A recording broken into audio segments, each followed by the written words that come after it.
Hello, everybody. Welcome to Mother Industrialist live show where we talk about entrepreneurship, parenting, and life.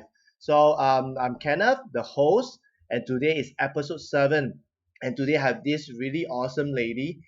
She's someone that I met about a year ago in a seminar, and we just connected because of our business. There's a lot of synergy, and she's a phenomenal lady. She's someone that I respect a lot, and she's a founder and CEO of Proof Perfect Private Limited, and she's Hello, also the everybody. content fairy Welcome to Mother godmother. Industrialist live So show where we talk about. so today I'm really blessed and honored to have her on my live show, and she's none other than Ange Dove. Welcome. Hi Ange. Thank you, Hi, Kenneth. welcome. Hey, everyone. Yeah. So meantime, before we start, there's a tradition. Before we kickstart the show, because every guest at the end of the show they get to post the question of the day. Mm. So this question is being posted to the audience and also to the next guest. So are you ready for the question of the day? Okay, shoot. Yeah. So the question of the day is, what is your secret in maintaining your work-life balance? So Ange, you give some thought to it while I go on to live and see if we are connected successfully and also if our sounds are good. Is it all right? Yeah, I that's give some fine. time to think about it. Okay. So this question is being posted to the audience and also to the next guest. Okay, checking. Mine is good. Okay, loud and clear. Okay, good to go. Okay, so Ange, are you ready for your answer? Yeah. Yeah. Okay. How to achieve a work-life balance? Obviously, it's very challenging. It's something a lot of people struggle with. I think for me, when I had a home office, when I was working from home, I found it very difficult to separate Mm. work and home life. I was constantly in my home office. So I would recommend having a separate office somewhere else, not at Mm-mm. home, so that you can sort of have that dividing line. Mm. And then, when you go home, that's it. You're at home, and your focus is on your family rather than work. I would say that would be my best advice. Try Wow. not to have it at home if you can. So basically, you just you just divide the time. Mm, That means yeah, work is work, family is family. that's right. Okay. Yeah. So that's why even like in different places, it would be good, like having an office and. Mm. Mm. Somewhere where you can physically separate the two, Mm. so that you have that dividing line that tells you, okay, you've got to have the discipline, then shut off and spend time with your family. That's good. That's good. Thanks, Ange. And now we can kickstart our show. Yay. So how I get to know Ange, like I said, in the seminar, we got connected because I do marketing, I do creative. She's doing content marketing, and maybe Ange, you can share with us why there's a it's like you call yourself the content fairy godmother because it's really interesting, and so you can just explain to us and share with us what is that the whole reason of being a content fairy godmother. What does it mean? Okay. I think over the years, as I've been running my business, I've kind of been known for my clients as Mm-mm. being someone who I'm not just like in the early days, not just a copywriter Mm-mm. that just delivers a service and then that's it, forget about it. Mm. I actually take a lot of time with my clients. I really make sure that I'm looking after them. Mm-mm.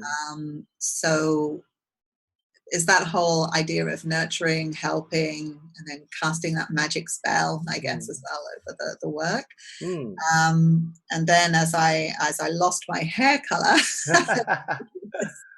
then that sort of whole persona sort of came up. Oh, she's the godmother, Mm, the mm. fairy godmother. Yes. So it's a kind of a combination of Mm. things that happen over time and the Mm. fact that I tend to be quite nurturing by nature. So it's the Mm-mm. first side of me as well. Wow. So yeah, that's how that all came about. Wow, that's cool. Because the first time when I get to know that this title, like the content fairy godmother, I feel that it's you. It's basically you. And because of the hair color, because you're very prominent, even in the seminar, I can spot you from afar. And also because your personality is really, because your laughter is very contagious, and really love talking to you, and you are always open, and coming out with a lot of ideas. And maybe, Ange, can you do a short introduction about yourself, and to the audience who have seen you for the first time, maybe just a short introduction, and also share with us what were you doing prior to your business, and maybe talk more about your business at the same time. Okay. Yeah.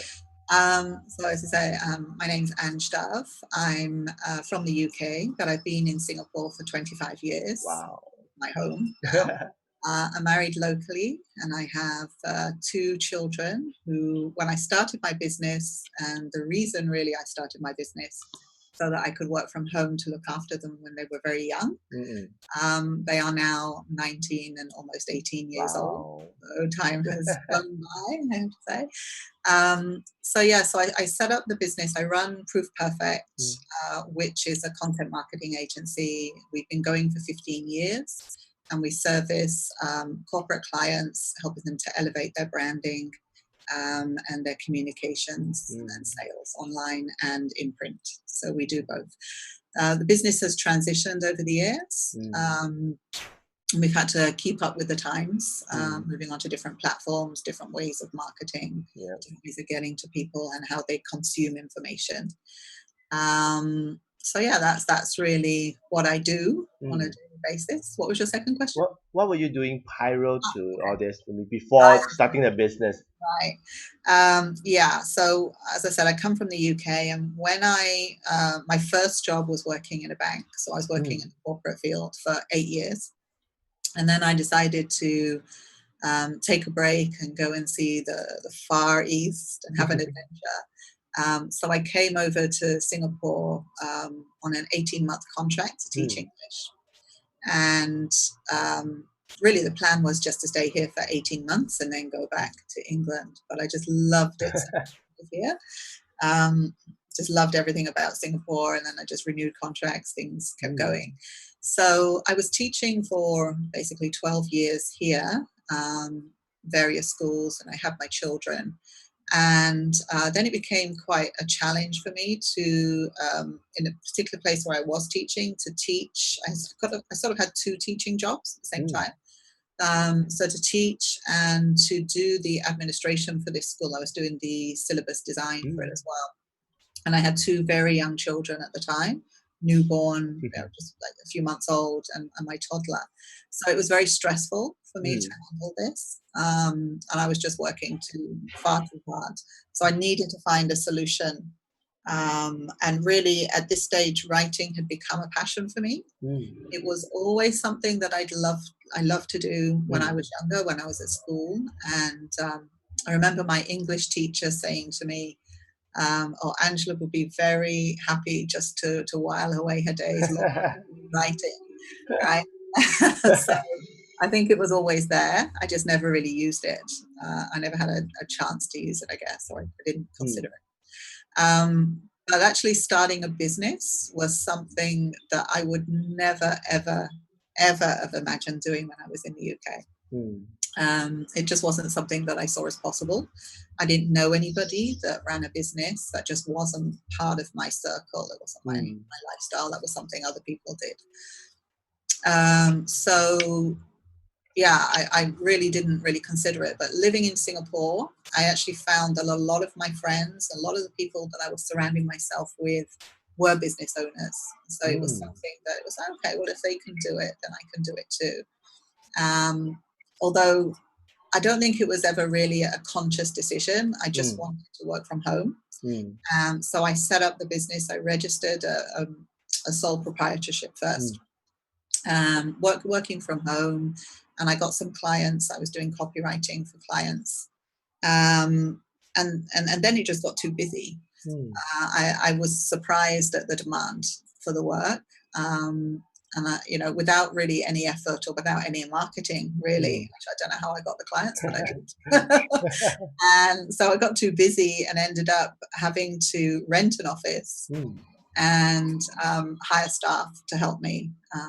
so I couldn't work from home anymore. Mm. And actually, going back to what I said earlier, the advice earlier, once I did that, it was very scary at first to do that, to think, all right, I've got responsibility for staff, I've got to pay people's salary, and I've got to pay the rent. These are like fixed costs that I've got to meet every month. How am I going to do that? So that was scary at the beginning. But really, you find as you set up a business, you sort of develop in milestones. And what was a challenge at the beginning, you know, now I look back on paying $1,000 rent, and I just wish I could now. If I could find an office that was big enough that I could pay $1,000, I'd be happy. But at the time, at that stage, that initial stage, that was a big, scary move to actually move into an office. But looking back at it, like now, as I said, to be able to pay $1,000 would be wonderful. Yes, and that is precisely why when I hear your story, and that's why I approach you and say, can I Ange, can I have the honor to invite you to be interviewed and share your story in my book, Mother Industrialist. So maybe you can share. My book is over here. Yeah. I'll wait for it to come in. So Mother Industrialist is to share with a lot of mothers, especially for those who are looking for a way out and how to perfect the balance between motherhood and business success. And in my book, Ange is one of them that I interviewed out of the 20, and she basically comprises like she has shared that like her passion is writing, and she find that there's a purpose for her clients to engage her for copywriting, and at the same time she can build a business earning income from there, and at the same time she also can balance and live life on her own terms and spend time with her children. And because she didn't expect that the demand got so overwhelmed that she has to start hiring people, and this is something that that's why for her, and also a part of it, she became my partner. And I'm so glad that because I see that she embodies the three P's that I talk about in my book, which is passion, profit, and purpose. So in her business, it comprises of these three P's. And last but not least is the last P that I came out recently, which is parenting. Because for a mompreneur, having these three P's plus parenting, it just embodies, and she just embodies these three P's, and that's why in my book there's a chapter that she's the aspiration for a lot of mothers. I feel that is a very great example, and at the same time, because she has been doing the business for 15 to 20 years, and she has her business has evolved over time. And because I've been in the parenting industry, I work with a lot of entrepreneurs, mompreneurs. When I see them doing business, it's not easy to do at least 10 years. But for Ash to really pass through 10 years, 15 years, 20 years, and now she's evolving. And I'm really excited for her to share with a lot of audience who even though you're not a mom, you're entrepreneur watching this show, um, do listen to her, and maybe Ange, you can share with us how do you stay like today our topic is how to build a business that is still relevant over time. And for you to share with us, you are the best person to share with us. So what are the various methods or ways, or what are the things that you do to stay relevant over time, especially in the past 15, 20 years? Yeah, I think one of the best pieces of advice I think I can give any business owner starting off is you really have to understand what it is that you provide as a service for your customers. What is it that you really do that sustains over time? So as an example, I can give Kodak as a classic example. Kodak are now no longer around as film developers. And that's what they were known as. Now, they had a fantastic tagline. Can't remember what it was now. Something about capturing the moment or something. I can't remember what it was. Someone will tell me. Okay. But anyway, the tagline was perfect. And the tagline would go with them whatever transition they made. So as they moved over, or as the world moved over from film to digital photographs, Kodak didn't really make that transition. but Yeah. the tagline that they had would have still fit had they made that transition. And so their tagline really said what they did, which was basically capturing these precious moments. So no matter what method you use to capture, you're still capturing those moments. So that transition over to digital print could have been quite easy, and they would still have been relevant. That they didn't do that. So it's really understanding what it is you actually really do. So for us, it's helping businesses to get ready, get seen, get business. And in the early days, when I first started the business, the internet was just starting off. People weren't really doing internet marketing. And everything was on print. So everything we were writing for was usually for corporate companies, and it was brochures, occasional web page, but it was mainly focused on print marketing, print material. But obviously, as the world moved on to digital, and we got on Google, changed all the goalposts on how you get found online and things. We had to move with the times. So we had to develop, how do we market in an online environment? So it was going back to the drawing board, really relearning and really focusing on that so we could help our clients in the online world as well as the offline. So what we're doing is still the same thing. It's just a platform, and there are different things to take into consideration when you're marketing online, and different tools to learn. Another thing we did was really harnessing technology. So as I said, when we first started out, I recognized that I wanted like a CRM system, a customer relationship management system to capture my customers' data. But in the early days, they were really expensive. We made some inquiries and they were charging us ridiculous amounts. The consultation, right? You see how small our business is, right? But it was really nothing for small businesses at that stage. And then when apps came out, the cloud came out, everything changed. And there's nowadays so many apps for everything you possibly need to run a business. So we just grabbed onto all of those and really used them to increase our productivity. Project management software, CRM, email marketing, you name it, we've got it on the cloud somewhere. So really harnessing technology to make life easier for you, definitely. I'd recommend doing that. And then the other thing is, as I say, still keeping relevant over time, is not stopping and just staying complacent with what you have. You've always got to be looking at what's going on around you. So when I very first started, if you Googled a copywriter in Singapore, I was probably the only person that came up. Wow. There's a couple of other freelance writers, but I was So you're the pioneer. The pioneer. There's the first copywriting agency in Singapore. That's not true today. You Google and there's a lot of competition out there. So it's just making sure that you're aware of what's going on and not just thinking things are always going to be the same, because they won't. Everything changes. Everything always changes.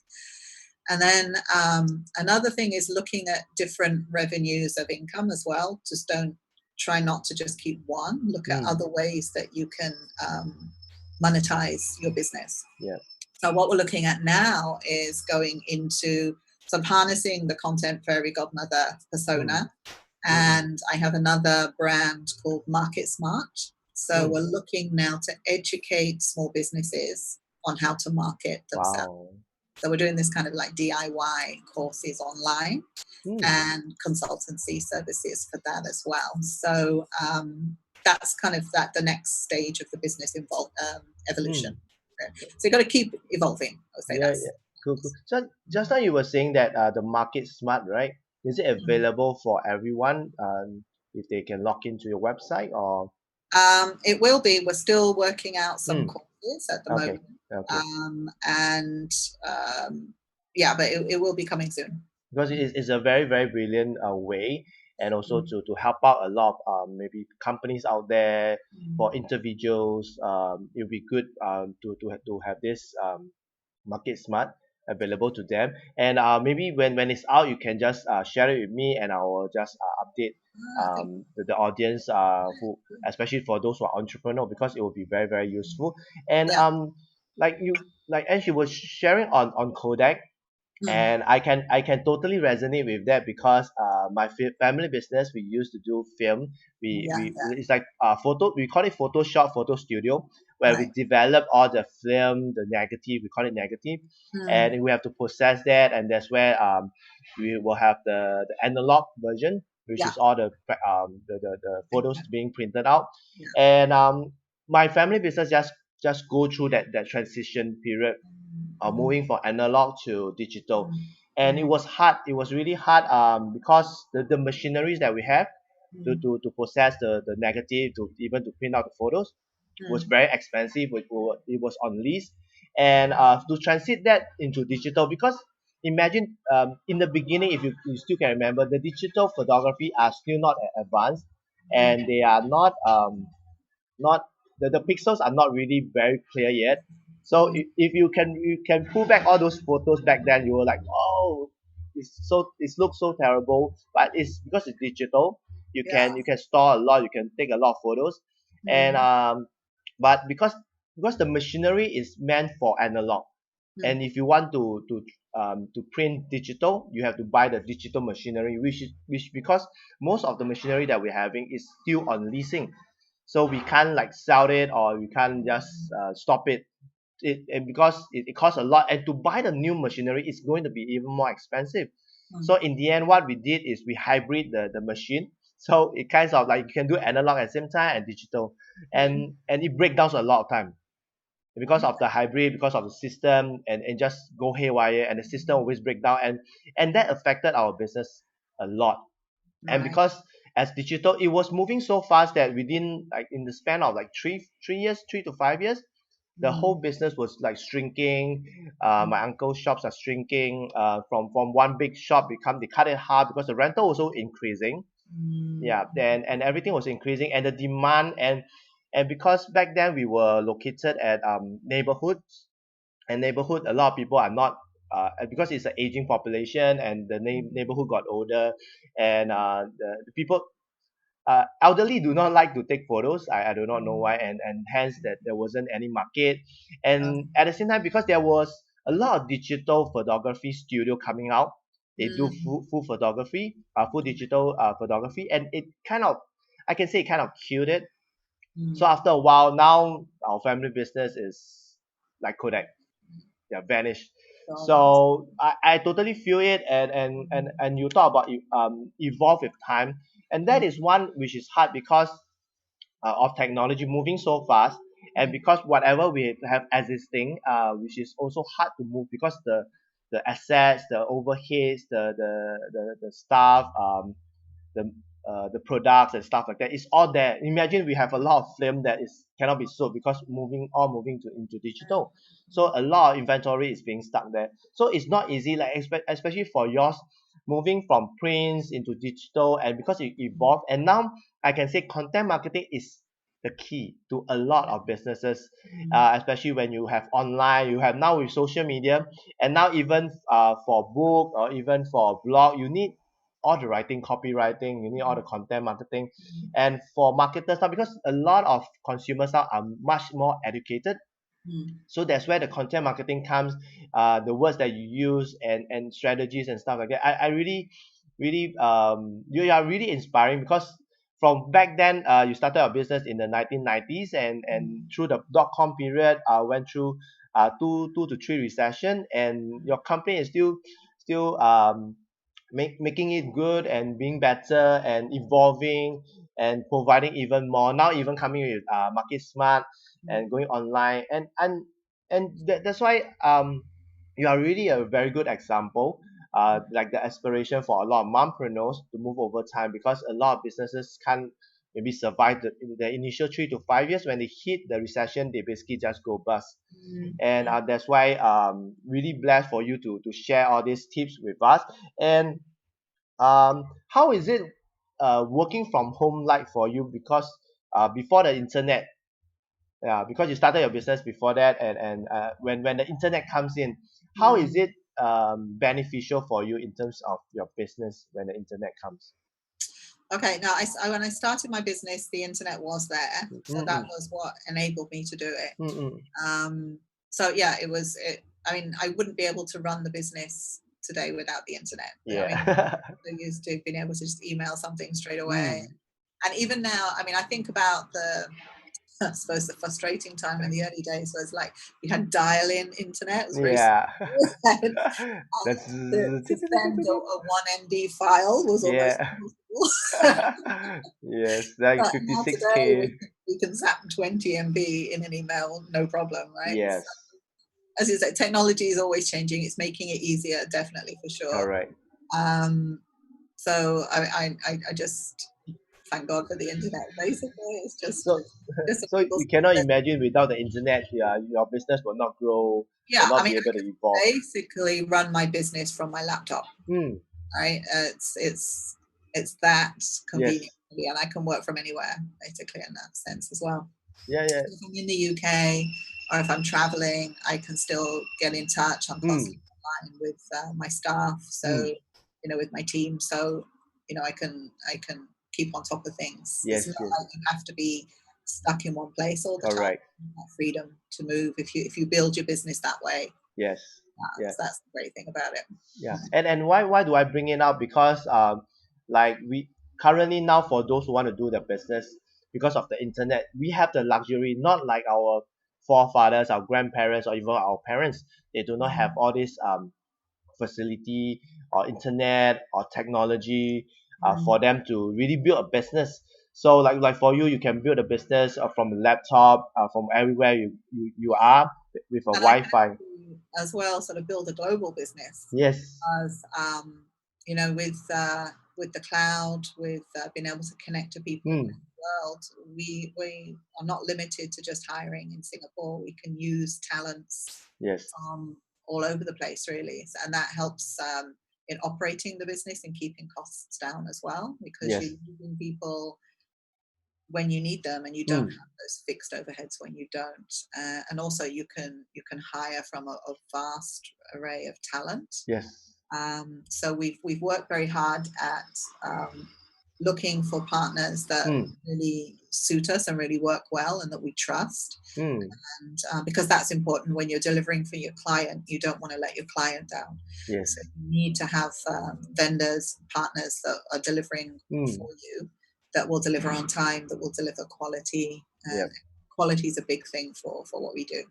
Definitely, definitely.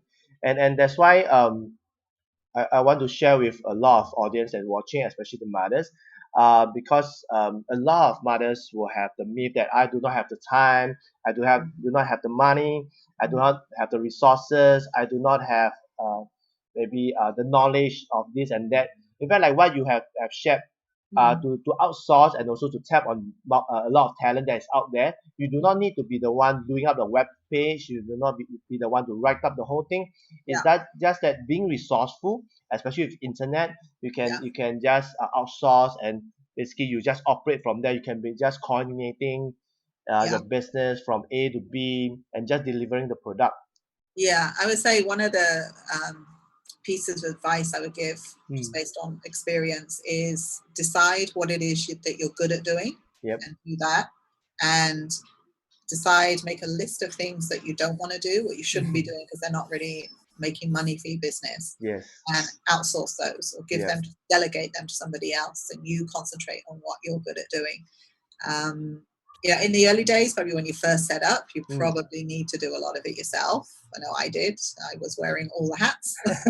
But then, you can't do everything. So there's got to be a time when you decide, okay, I need to hire staff to help me do this. Yes. And nowadays as well, there's virtual assistants, Yes. things like that.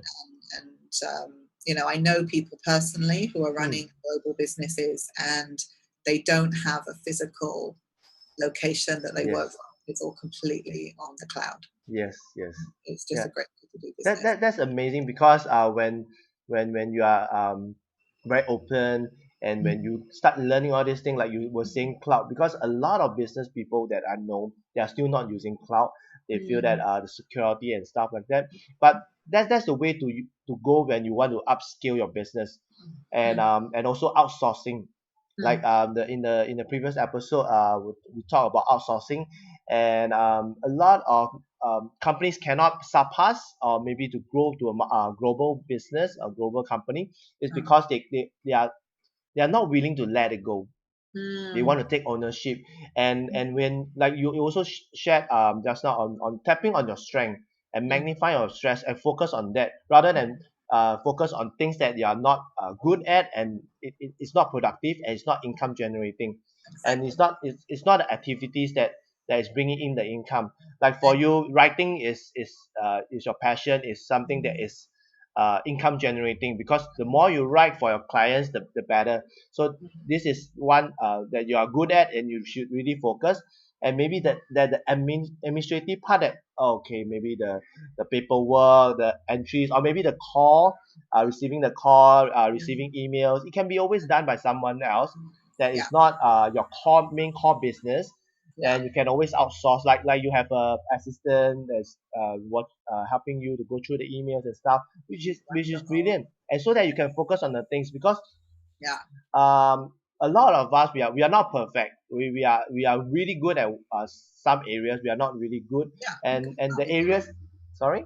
You can't be good at everything. Yes, yes, yeah. That's the thing that a lot of entrepreneur, especially like when you say, when you start off, basically you have to do everything. Like you were sharing with me that you when you receive your first call, you were like reluctant to really pick up that call. and uh, and I understand that feeling, because it's like, are you sure that someone is calling the office line or the direct line? But after that, you just pick up, you just overcome the fear and just really pick up. And ever since from there, you've been picking up a lot of calls, getting a lot of assignment projects, and from there you get to hire people. Mm. Yeah, in the beginning you still need to do all that.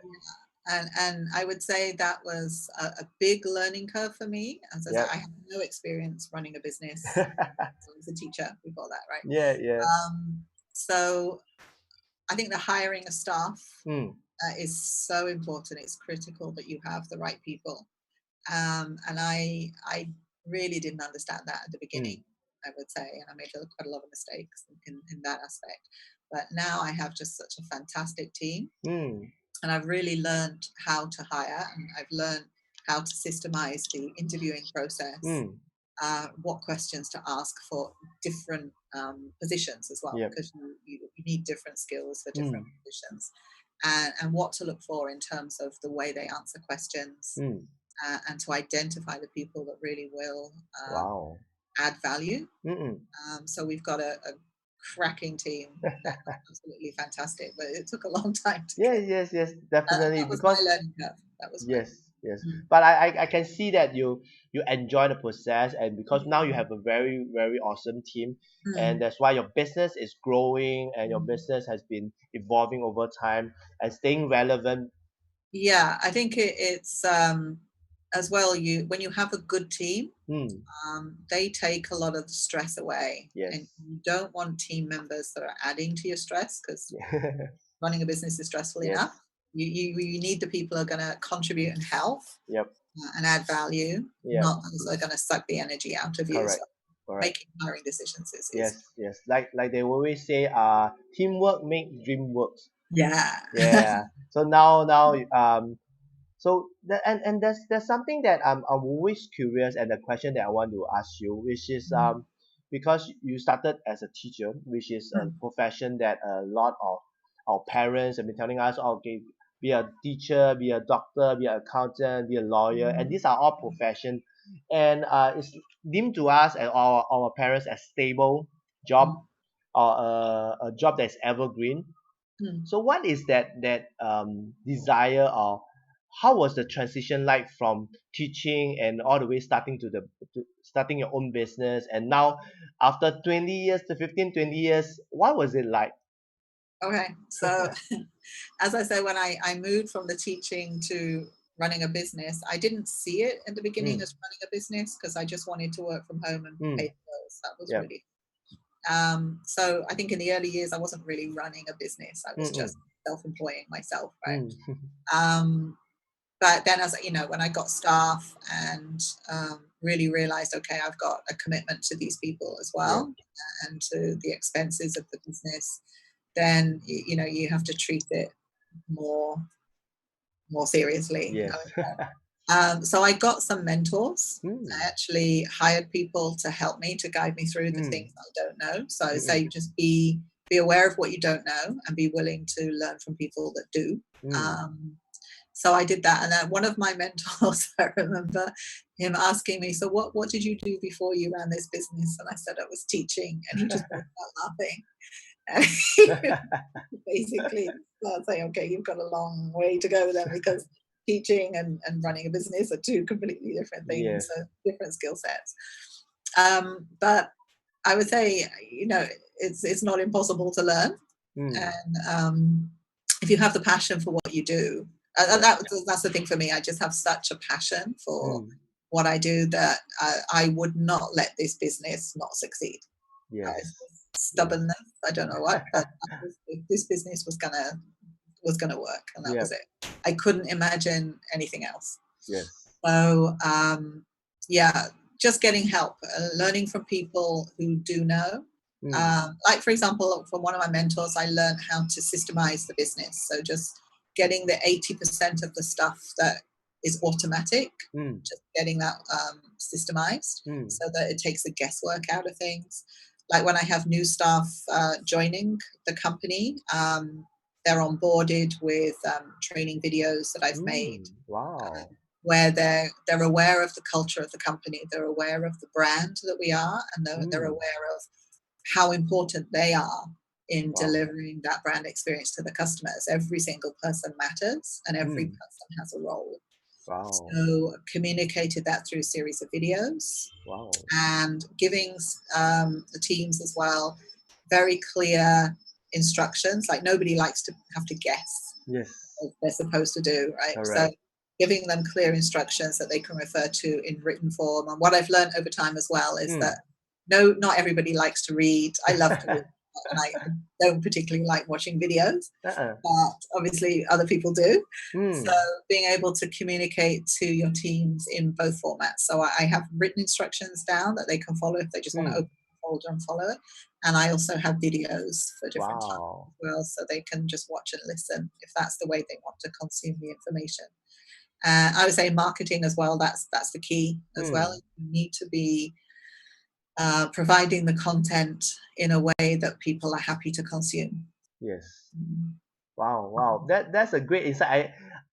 I guess I've never heard any company do what you do, doing a video, sharing the culture of the company, and even in text form and word form, and that just blow my mind. And I understand why what you say, that when you systemize things, because normally we will relate systemizing on the processes of our work, but you even systemize the HR part, I should say. That means people coming in, and that is always the troublesome part, because you, like in all my previous career jobs, and I always have to face the boss face to face, and sometimes it's the schedule that doesn't match. And imagine I'm there for a week or two, I've not met the manager to brief me. So when you systemize it, it's just a brilliant idea. I never thought of it. I never hear anybody have shared. And for those who are watching, you are in for a treat, because these are things that what created a success for Ange, or for her business, and how her business can evolve over time. And she's basically increasing the productivity, I should say, that rather than focus, because these are what we deem as non-income generating activities, but it's also important, because like what you say, the company culture, and it's coming from you, and seeing you, and seeing the words that the words and the instruction that's from you. It just make a very very strong bonding, I should say, because you put up the effort to really do a video to let them see that, okay, who's the boss, who's the CEO, who's the founder, and why she started the whole company. Which is, I don't know, and I understand why you have such an awesome team now, because with all this culture, with all this systemized, and you just do it once, and you do not have to do it a lot of time, and it can be duplicated unless you have some updates. But I guess these are all the things that you can systemize. And for those who are watching, who are going to start your business, do take note of this and do implement it. And also, you were sharing that like the marketing, how to make it really care for your customer, and really stand in their shoes, and what do they actually need. And that's why, like for you, your business can keep on growing and evolving, because our clients, the needs change over time. And for you, you are still able to cater for them over time, from print to now into digital, into content marketing.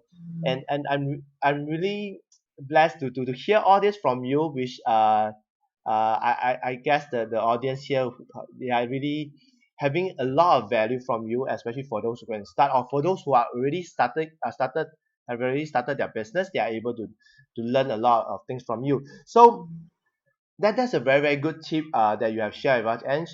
And last but not least, before we end the show, because really thanks for your time. Really blessed and hearing from a lot of your stories. And for those who want to hear more about Ange, do grab a copy of my book. Her story will be in my book. Okay.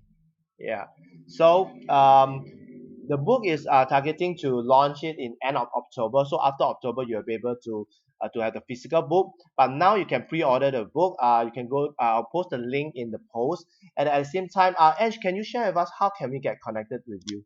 How can the audience get connected with you? Okay, you can go to my company website, proofperfect.com.sg, Yep. or you can go to my personal website, angedove.com. That's ANGEDOVE.com. Oh. And there's lots and lots of opportunities to fill in forms to contact me. That's awesome. That's awesome. So I will put all those link in the post too, and so Right. also to share. And before we end the show, um, this is to the tradition now, which is the question of the day. You get to post the question of the day to the audience and also to the next guest. So have you have your question of the day? Right. Okay.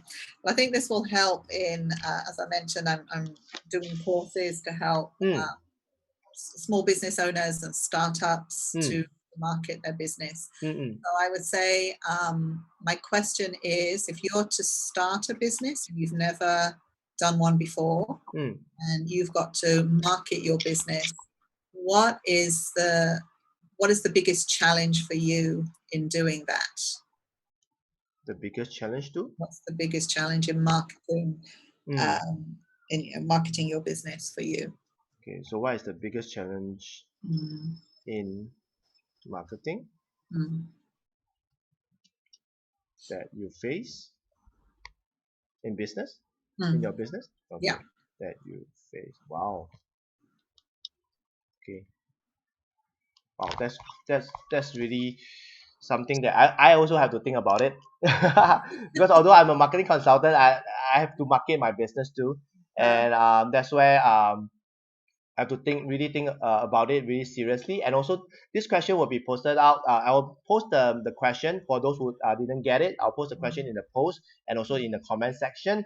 And yeah, so the question is, what is the biggest challenge in marketing that you face in your business? So this is the question of the day by Ange. So thanks for coming in today. And any last advice, especially for those mothers who are sitting on the fence that really want to step into entrepreneurship, but they are fearful about stepping into it. So what's your last advice, Ange? Right. I would say you always regret what you didn't do, not what you did do. So I would say if you're thinking about it, then there's something there. There's something in you that means that you can actually do this. If in your head you can do it. So I would say give it a try, and you will be amazed at what you can do. You'll be amazed at how far you can grow. And as I said, when I look back and I think of how fearful I was to rent an office, and that's just something that's just nothing to me now. And then as you grow, it's kind of like as you move up, you move on. Everything that seemed to be difficult at first, you look back and it was, oh well, that was easy. So usually the challenges or the perceptions of things being difficult is all in your head. It's a question of mindset. So I would, my mantra, my motto is just do it. So I would just say, just do it. Yeah, just do it. That's a very good advice and good tip, because a lot of people have been thinking and thinking and thinking and they never take action. And because without doing it, you will not realize that whether it works or it doesn't work. But nevertheless, at least you take the courage to really step up. And thanks, Ange, for today, for the wonderful time. I had a really good chat. A lot of value. I learned a lot more new things from you. And I really thank you for coming onto my show, making time.